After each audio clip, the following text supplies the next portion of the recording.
we have the story from The Independent.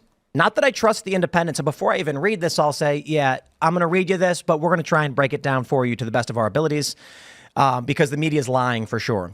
UK riots live, fireworks thrown and police van damaged in Plymouth after nearly 400 arrested across country. Anti-racist and far-right protesters have clashed in Plymouth, Devon, amid a wave of violence sweeping the UK.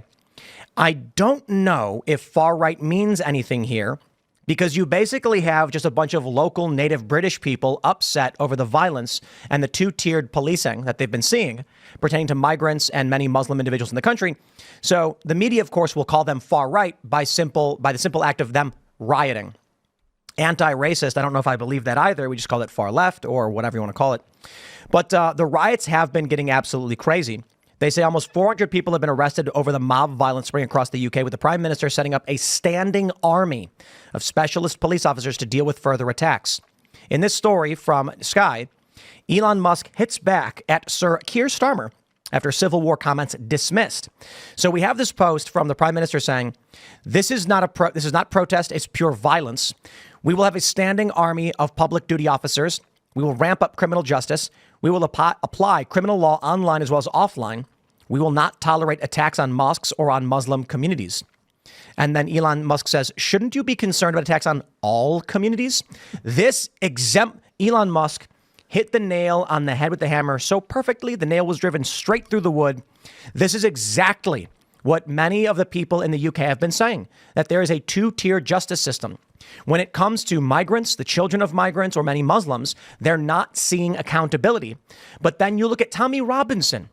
The things they have done to this guy will send shivers down your spine. I don't know if you guys remember when they locked him up, they put him in jail and they weren't feeding him properly. And when he finally gets released, because the charge, it's been a long time since I covered the story, he's gaunt and frail because he's not getting the food he needs. And now they're threatening to arrest him. They're claiming that while he's on vacation, he's the one organizing and directing violence that's happening. It's not true, but it is nuts. If you ever listen to what Tommy has to say, and I'm not saying I'm a big fan and I follow his work. I've seen videos. I've seen the videos recently of him addressing the controversy. He's like, we should have equality under the law. And I'm like, yes. He's like, all people of Britain should be treated equally. I'm like, mm-hmm. He's like, the working people are getting upset. The mass migration is not what they want. I'm like, okay.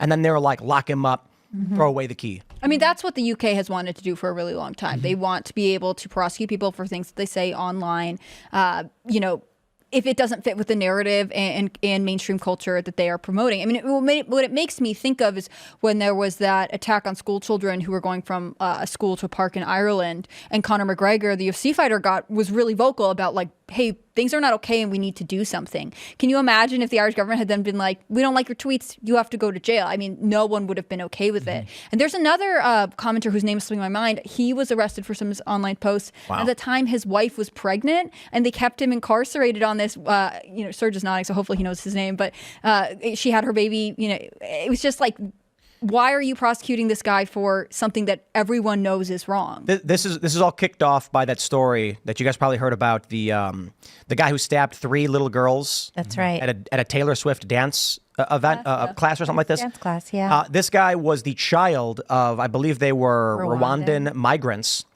And so this really fascinating thing happens. If anybody with half a brain, you ask the people, why are you protesting? Why are you rioting? What I've been able to put together is, after this, you get a bunch of people protesting, saying that native-born Brits are not being treated fairly under the law, that this crime is getting out of hand, and they're not doing anything about it. And then in response, you get gangs coming out and fighting. So we start seeing dudes in balaclavas. They're holding up one finger. They're saying Allah Akbar. They're saying things like Free Palestine. And they begin beating random people. So there's videos that's going viral. One viral video is a 70-year-old pensioner being just beaten. He went outside for a cigarette. They attacked him. And this is just what I'm being told. I am not an expert on the UK.